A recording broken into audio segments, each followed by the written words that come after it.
SYJC Chapter 8, Public Finance in India.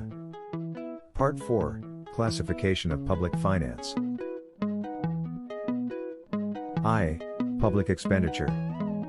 Public expenditure is that expenditure which is incurred by the public authority, central, state and local bodies,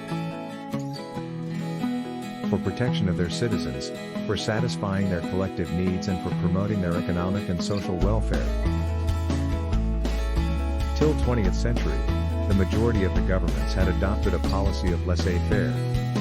Under this policy, the functions of government were restricted to the obligatory functions. But, the modern governments not only perform the obligatory functions such as defense and civil administration, but also perform optional functions for promoting social and economic development of their countries.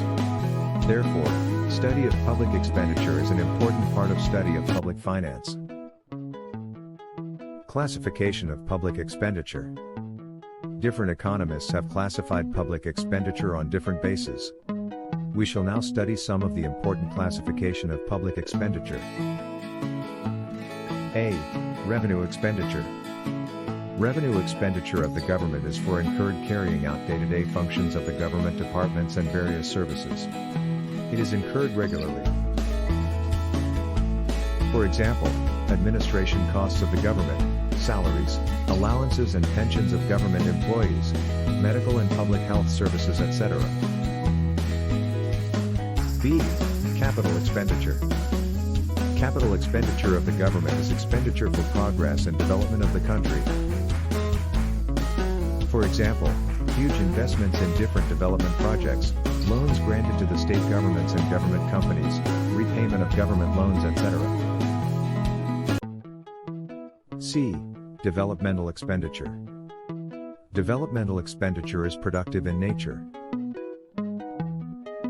The expenditure which results in generation of employment, increase in production, price stability, etc. is known as developmental expenditure. For example, expenditure on health, education, industrial development, social welfare, research and development, R&D, etc. D. Non-developmental expenditure.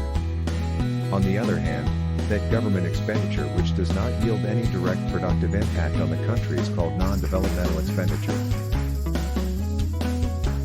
For example, administration costs, war expenditure, etc. These are unproductive in nature.